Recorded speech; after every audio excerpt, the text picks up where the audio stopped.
Good afternoon, VC. How are we all doing today? How are we doing?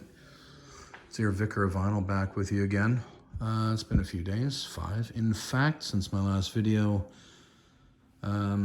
work is just killing me right now. So, and I hope it's, good for everyone else. It's just, wow, it's come back, and it's come back with a vengeance, which is great.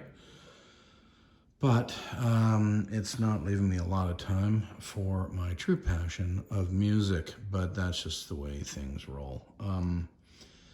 I am here to do a response video, a contest submission for Chris Propfe's Musically Obsessed Madness. Great channel over there, Chris Propfe. Great guy, great channel. He plays guitar and he sings. He's got great taste. And he's all over the map musically, which I kind of consider myself as well. And a lot of the VC members truly are. So he really just wanted to do a contest. There's no real reason for it other than to have a contest. So he's calling this just the VC Contest 2021. And I appreciate that, Chris. Great idea. Always just fun to have one for no reason at all. I like that too. He has 5, not really questions, but just, requests or tasks. The first of which is to show a record from his birth year of 1974. So that was, there's a ton of records, obviously, that can be shown that year. I decided to go with one that I actually just recently picked up not too long ago, Ry Cooder's Paradise and Lunch. I found this, actually I can't even remember at this point, probably 4 or 5 months ago. It was the last time we opened up, I believe, and then before we locked back down here in Toronto. As you can tell, this is, it says right there, an import. It's a German import in phenomenal condition. It's an original from what I can tell, and let me see if I'll just take it out of the sleeve. I haven't, I always say this, I haven't cleaned it, because I just picked it up. Anyway, on reprise, whatever you want to call it, German import. I do like this record quite a bit, and I'm glad I found it for a very good price. I think it was just $10 where I got it. So really happy to have this. It's essentially just a record of covers. It's his 4th record. It was in 74, and it's essentially just a record of covers. And he covers, Bobby Womack has got a cover around here by Bobby Womack. That's all over now. Blind Willie McTell, Married Man's a Fool. He's even got a Burt Bacharach song in here, Mexican Divorce. But it's, in phenomenal Ry Cooder fashion. Covers them incredibly well. He's done a great job on this record. I really enjoyed it. So there is my 1974 record for Chris Propfe's birth year, Paradise and Lunch by Ry Cooder. All right.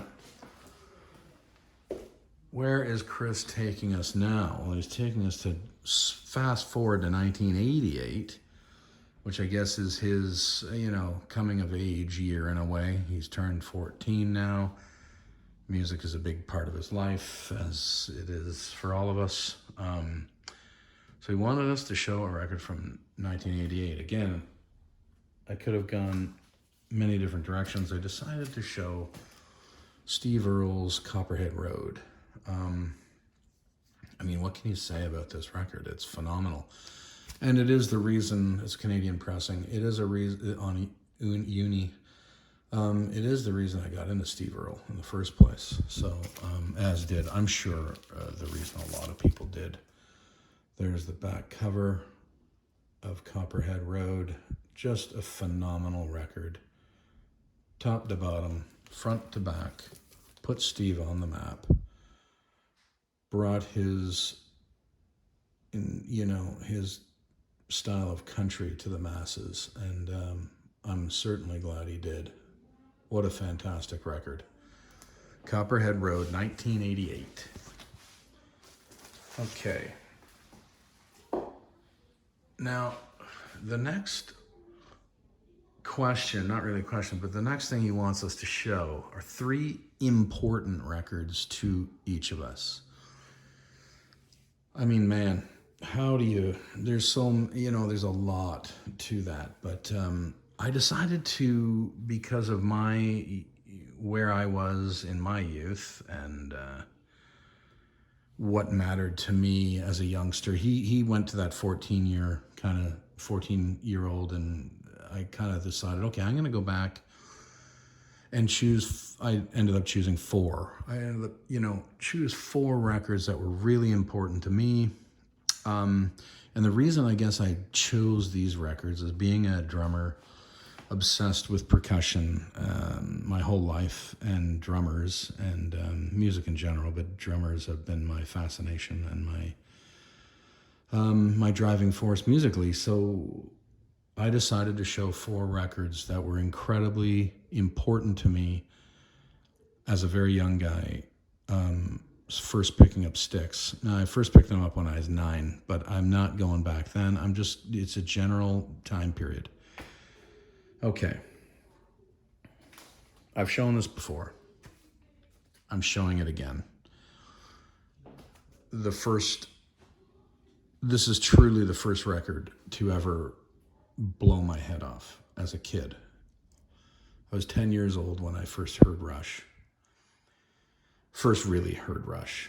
And that was it. I was hooked. I was done. Hook, line, and sinker. There's an original pressing from 1978 on the red vinyl. It's one of their masterpieces, without a doubt. Just absolutely love this record, and Neil Peart has forever been on a long list of fantastic drummers that I have been addicted to, and absolutely, I'm going to say, influenced by, but in no way can I claim that I play like Neil, but there's little things you pick up, and there's little things that he's done throughout his career that you do emulate sometimes, and you fit into things you do. So anyway, Neil Peart was the very first drummer he was the first drummer I was addicted to listening to. So this is why I'm showing this record. Rush, not Moving Pictures, sorry, Hemispheres from 1978. Fantastic record, fantastic drummer. So that's the first record I wanted to show in terms of important records to me. Where do I go from here? Well, it was a pretty slippery slope at that point. Everything was drums now. And at that age, 10 years old, and I'm listening to all these different rock and roll bands and trying to, figure out how they're doing what and how they're playing these incredible parts. Anyway, this is an obvious choice, but it has to be shown. Led Zeppelin 2, I believe this is the first Zeppelin record we had in our collection as kids, my brother and I. I don't believe this is the copy, but I have 3 versions of this. But this is original Canadian pressing on the Red Atlantic label, but John Bonham again. And there he is in this. I don't need to say anything. He's John Bonham, and his greasiness, his grooves it's so impactful. His finesse combined with power, precision and timing, but he's behind the groove as well as right in the pocket, on top of it. He drives it. He's all over the place. He is such an enormous part of Led Zeppelin that it's hard to actually quantify, as Neil Peart is to Rush. You can't replace these drummers, which is the reason Led Zeppelin broke up when he passed away. It's not that other drummers can't do it, or it's just not the exact same way, and they would never be accepted as a drummer for Led Zeppelin. It would never have happened by the fans. So He was incredibly impactful and meant a lot to me as a kid, meant a lot to me now, means a lot to me now. Love the band, love the music, and this record is ridiculously good. That's the second one. Okay. The third one.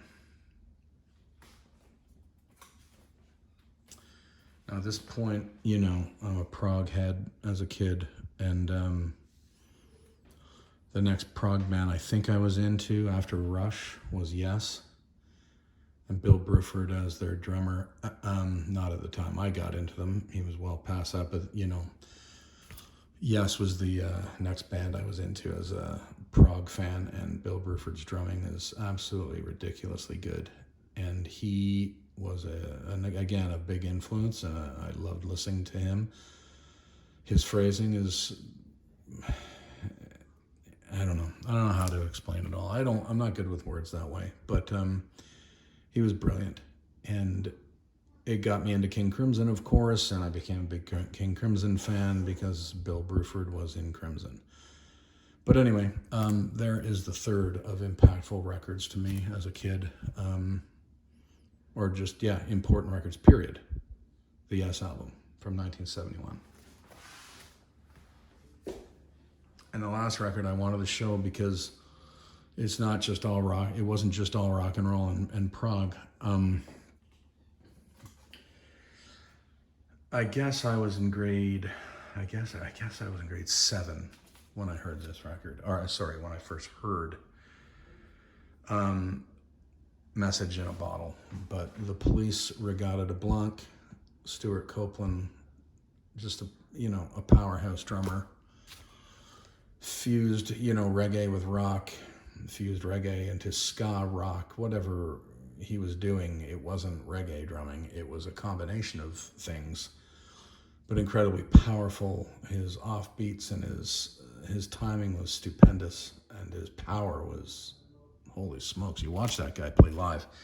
It was incredible to watch him play, and I was very happy that I did get to see them play live at the time.